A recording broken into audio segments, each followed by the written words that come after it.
Hello, everyone, and welcome back to another episode of the Courageous Curiosity Podcast. I'm Superintendent Ben Mainka here in the Novi High Community School District.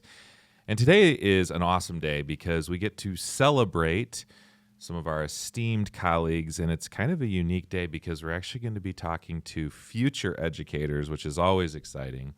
And we really want to talk about the virtues of teaching. And so we're just kind of curious about maybe what leads someone to go into this profession, what is inspiring young people to get excited about kind of nurturing this next generation. And we're also going to spend a little bit of time just talking about kind of the state of the profession and things like that. And we'll get into some of those things, but we are so fortunate to have incredible students and staff here in Novi, and we're joined today by three young women who are going to be going into the field of education, and we're going to definitely want to learn more about what they're doing. But I want to start with also recognizing that one of our educators of the year, our NEF educator of the year, Peggy Bassett, is here with us today. So we're going to let each of you kind of introduce yourselves, talk a little bit about, what your plans are and where you're going next. But Mrs. Bassett, we'll start with you. Just kind of tell us a little bit about yourself and what you do here at Novi High School. I teach 12th grade English. That's what I do here at Novi High School, and I've been doing it for 32 years. Oh, my goodness. A very long time. It's just been a minute since you jumped into this whole thing. It feels like a minute, honest to God. Yeah. I mean, 32 years have flown by. That's incredible. Yeah. Well, what's rare about you is that you come to work probably with the same, if not more, energy that you had 32 years ago. Sometimes I think more. Yeah. I mean, you exude that, right? Yeah. Like when, and even students will comment about how you just bring that energy and that passion. And I mean, obviously that's one of the reasons why you're our educator of the year, but you're just such a good example for so many people that you bring that. And so thank you for doing that. Yeah. And so we have also three young women here who are going to do incredible things and in where they're kind of pursuing going to school next year. So we'll start with you, Evelyn. I'm Evelyn. I'll be going to Calvin University in the fall for elementary education. And Calvin is west side of Michigan? Yeah, it's like East Grand Rapids area. Okay, awesome. What kind of led you to pick that school? I visited last year in like the spring-ish, and I think like it was just the one that felt like the most at home. Like out of all the ones that I saw, like I felt like I belonged there, and I felt like the community there, and I wanted to like be a part of that community. Yeah, it's interesting. I think everybody has something different that they're looking for. I know a lot of our students go to Michigan State, which is a great school for education. I went to a small school kind of like Calvin, which for me it was the right fit, and I think everybody has something different that they're looking for, but that's amazing. And we're looking forward to hearing more about your journey. So, all right, Kennedy.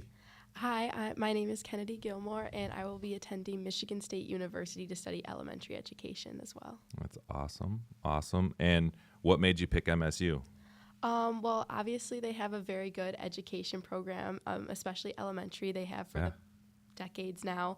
And a lot of my own teachers have gone to Michigan State. So there is a lot of enthusiasm surrounding Michigan State. And, when I talk to my family that's gone there, friends, and even teachers, they're like, oh, it's the best 4 years ever. It's such a great school. So I'm really excited about it. Yeah. Well, their colors are green and white. So we sometimes call it Novi West, right? Yeah. And, I'm sad to say I'm a U of M. I did my master's at U of M. But I will say that MSU has a phenomenal education program in this state, and they turn out a lot of great teachers, and we have a lot of them here on our staff, so I think you're going to be in good hands. So, all right.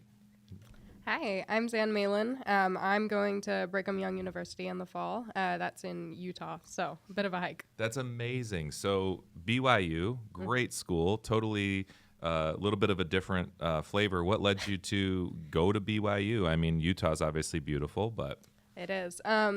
So I was born there. I'm a member of the church that runs the school, so the Church of Jesus Christ of Latter-day Saints. Yeah. My parents both graduated from there. All of my family has pretty much gone there. So. Oh my goodness, that's like awesome. home part 2. It's like a legacy. Yes. That's great. Very, very cool. So I want to get all 4 of your perspectives on And I know, Mrs. Bassett, for you, it's obviously going to be remembering back a little bit, a couple years. But for the three of you also this is fresh on your minds, what was it that inspired you or kind of sparked or piqued that interest to go into this profession? What made you want to pursue this vocation? Well, for me personally, my mom's a teacher. She has been for 15 years, also at Novi. Mm-hmm. And like just always growing up, she is so positive and passionate about teaching. I mean, we go shopping and she's buying stuff for her classroom. Oh, I think they would like this. And just kind of like the positivity around teaching. Right now, actually, my 12th grade English teacher, Miss Rogers, she is the most positive teacher I've had about teaching. She's so proud of her students. She loves their successes, their little accomplishments. And it sounds odd to say my senior year English teacher is the one that's inspired me to go into lower elementary education, but just having that positivity and passion about teaching and educating is what makes me like just love it so much.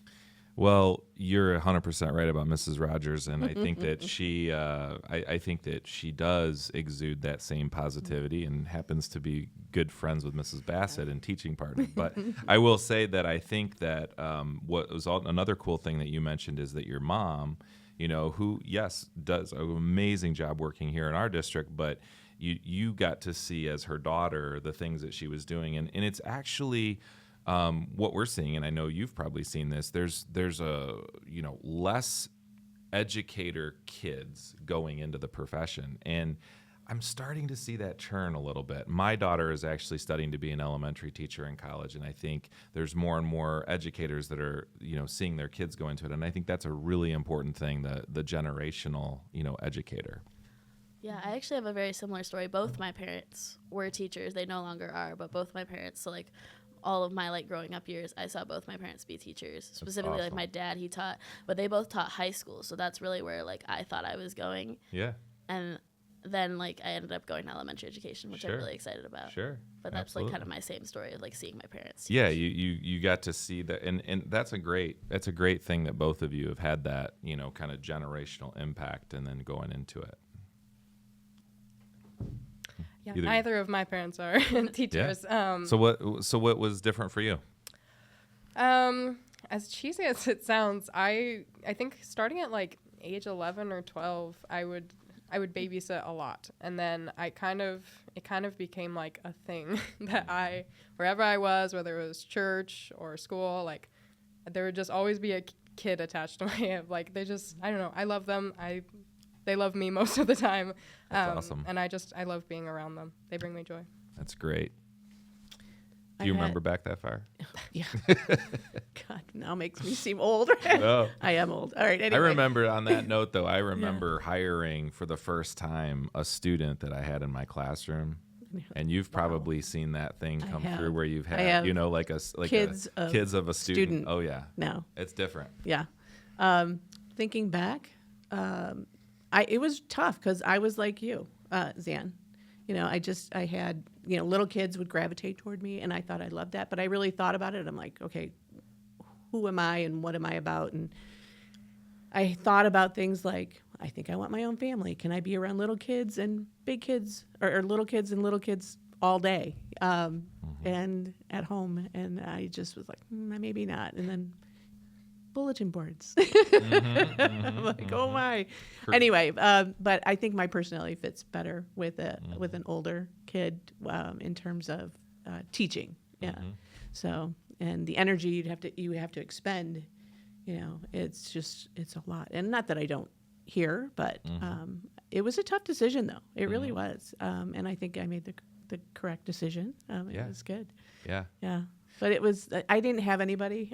All my family are private business owners. Yeah. So no educators. I met my first husband's father was a teacher. Okay. And I love English. Yeah. And he was the first person who really kind of said, hey, what about teaching? Yeah. Because I knew I was a people person. Sure. And it made sense to me. That's awesome. So it was great. Yeah, I was a middle school teacher, so and I also did teach high school, so I was more secondary. And But I think like many of us, whether we had parents that did it or not, and my parents were not teachers, but I did have teachers in my life who inspired me to go into teaching. And that was one of the things that I wanted to pursue because I saw the impact that they had, not only on my life, but on the lives of other people. And I do think that it's the greatest profession. In education, you get to shape the future of, really the world, because it's all about relationships and people. And it's just an incredibly important profession. I'm so proud of everyone here and the fact that it looks like we're in much better hands. And so on that note, there was, over the past decade or two, there's been this kind of erosion of respect for teachers and kind of the profession as a whole. And I think that we've started to see since COVID that's been shifting a little bit, because it's almost like parents had to take care, and you all lived through that as students, but parents had to figure out, virtual and all of that stuff. And, I know not to give PTSD to that moment, but the idea was, really parents kind of were like, wow, teachers actually are really important. And, it almost kind of started to shift, I think, a little bit of the perspective. And teaching is really, really hard. It is not an easy profession. I know that that's not a surprise to anybody, but I think that maybe we're starting to see that tide of respect shifting back. I don't know if any of you have some perspective on anything you've seen related to that.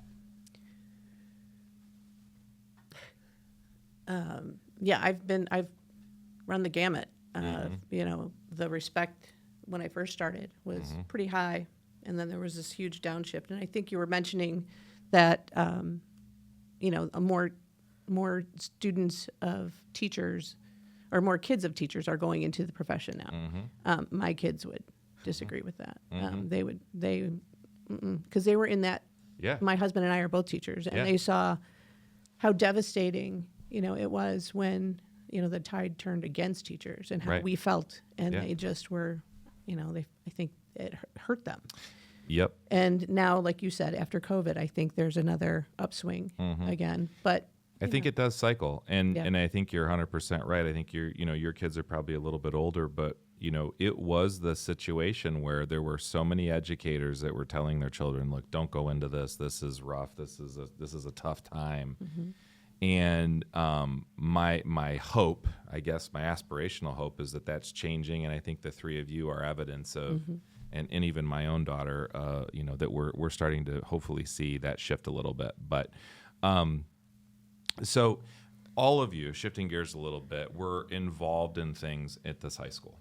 So talk a little bit about how being involved in kind of things outside the school day maybe shapes the type of work ethic and kind of commitment that you need to be a teacher. And do you think there's any connection to that, and maybe why you're going into this profession?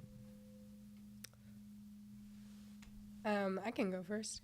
So I do primarily theater, and that's kind of my joy, my passion outside of teaching. And oh my goodness, has it taught me my work ethic. I do quite a few different things. And so my time management has to be like on spot to be able to accomplish everything I need to and have deadlines and meet them.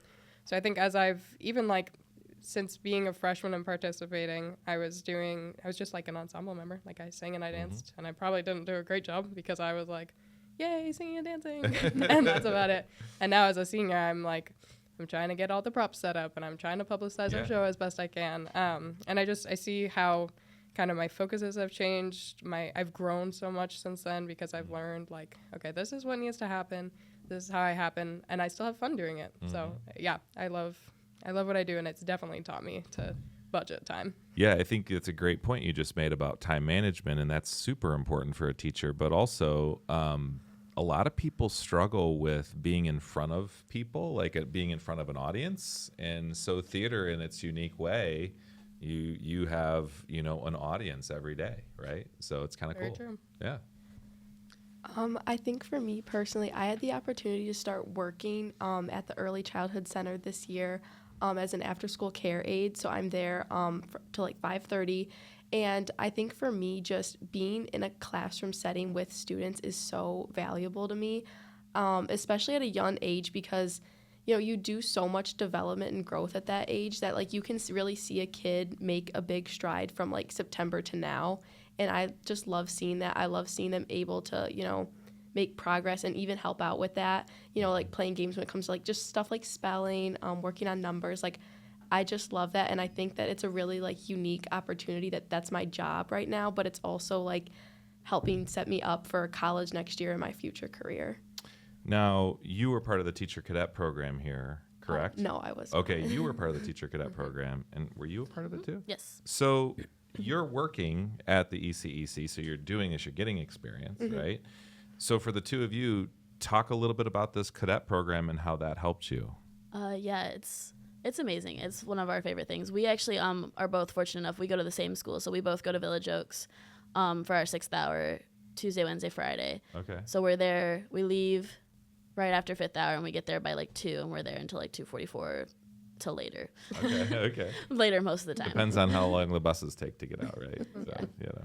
So yeah, so it's a great opportunity. I've done a lot of observing, and I've done a lot of like just like learning from my teacher, but also this after Easter we've started doing after Easter. I don't know. This month we've started doing like teaching every week. So now like we're in the classroom leading lessons. Like I led a small group last week and I'm leading a lesson tomorrow, and it's a really great opportunity to be able to like work with these kids consistently and like see their growth. And it's just also super encouraging because these kids are like so excited for you too. Like they're like, at least I'm teaching older kids, so they're like 3rd grade, so they kind of understand that like I'm a student and I'm like learning to be a teacher, and they're like so excited for me to be a teacher. That's Like so great. they're trying to figure out, they're like, if you teach high school you could be our teacher. And I'm like, well, I'm planning to teach elementary school. And they're like, but you could. Right, that's so cool. Yeah, and you're like a rock star to them. Yeah. You know, like a celebrity. So I have excuse me. I have a little addition with the teacher cadet program, which is not something that I would typically, interact with. I had one of my senior English students as part of the program, and what was so fun about this is she and I were colleagues at the moment. You know, she came up to me and she had to do lesson planning, and she's like, "Hey, I don't know if I can really ask you this in here, but." And I said, "What do you need?" And she said, "I have to lesson plan, and what is this and this, and and so having that conversation with up and coming teacher and somebody who's working in the classroom for the first time, that was fun to be like a mentor. Yeah. But still our English teacher. It was just nice. It was a good collaboration. It was a good dynamic. Yeah, I think planning is one of those things people don't realize, just how important that is. Yeah, I there's a mean, lot of time outside of, it's super of hard, right? the day Oh. Yeah. that you'll be working.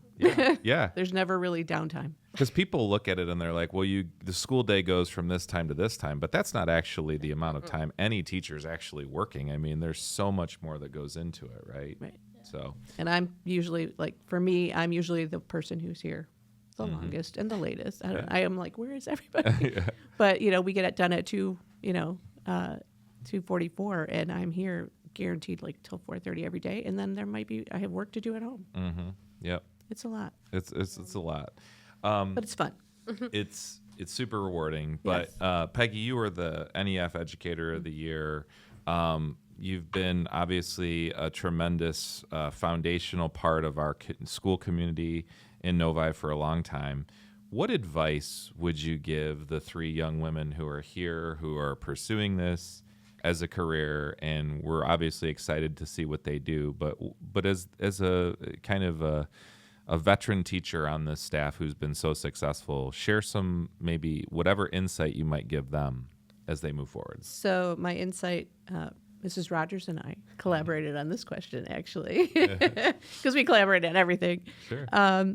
Number one, continue what you see, here, with your teachers, and because here it's all about the kids, and it's always have in your mind, it's always, what you're doing, is it, what's best for kids. That's kind of the core to, at least, here in the high school for sure, and the district.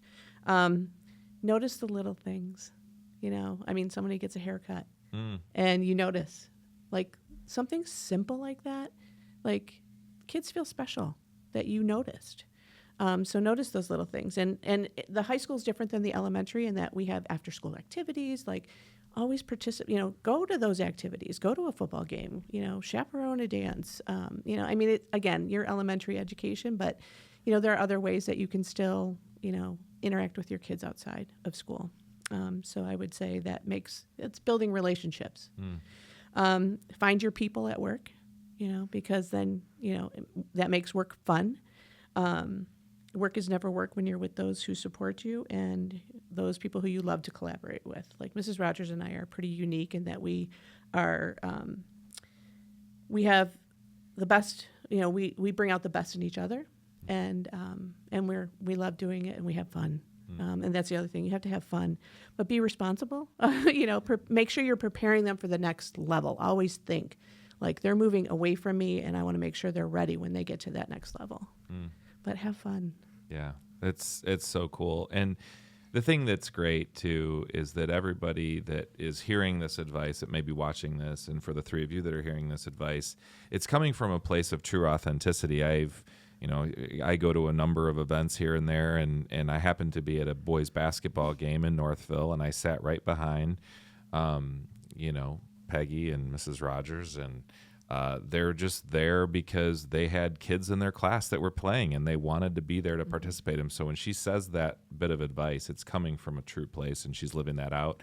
And I think if you can live with that authenticity when you go to teach, it will have a huge impact on the relationships you have with your kids and the impact that you're able to have on them. But as we kind of start wrapping this up, what I'd love to do is all of you have been impacted in some way, shape, or form by a teacher. And we're in Teacher Appreciation Week. I'd love for each of you, and we'll start over here, and we'll go around this way. I'd just love each of you to kind of close with recognizing one teacher, one staff member, if you will, in the district who has had a big impact on your life. Evelyn and I were actually just talking about this on our way over here, and I've been doing choir since freshman year, and Miss Schurig has to have the biggest impact on me ever. I mean, she's watched me grow up, basically. I mean, from 14 to almost 18, like, I'm a pretty different person, and I've noticed just little things that she does. I'm like, oh, I do that now, like, or things she says, and I'll be like, oh, dang, I'm starting to sound like Miss Schurig. That's awesome. Which is not a bad thing. I love her to pieces, and yeah, I'm so grateful for her. That's awesome. Yeah, I think for me, I would have to say Mr. Armstrong, the marketing teacher. I have had him for 3 classes throughout high school, freshman, junior, and senior year. And it's just having someone who does really care about your students. And it's so obvious with him, like he really does. He has his class is a great time. He loves talking to students. And everyone loves Mr. Armstrong. I mean, he is just such a great teacher, and I love having him here. I love that. Yeah, there's definitely a lot of teachers, but I would say Miss McGuire. She's been my advisory teacher all 4 years now, and I just feel like I've also had the privilege of having her as my AP Lang teacher junior year, so I've gotten to see her like as a person through advisory, but also as a teacher, and I feel like she's just had such an impact on like me continuing to go towards teaching. Like, I feel like especially like these past 4 years, like I've always wanted to be a teacher, so like fully committing to it was like something I had a lot of thought on, and like every time like I talked through it with her, like she really like pushed me and was like, well, why do you really want to do it? Like, do you understand? And I feel like I got to like understand more about like my purpose and like what I was doing through like her being like caring about like enough about me to like want to put that effort in with me. Love it. That's great. So many people, but it has to be Jess. Yeah. Jess Rogers. Yeah. She's amazing. I can't even put into words like how well we work together, how much fun we have. It's not, she's, talking about, we're getting older. Like, so people are like, well, how about retirement? I'm like, you can't retire ever. Anyway, but we hope you don't. She thanks. No plans for me. That's right. In the near future, but, yeah, she's amazing. We are blessed to have each other, and she makes my days fabulous. Well, it goes along with what you had said in your advice about finding your people, and I think that's so true.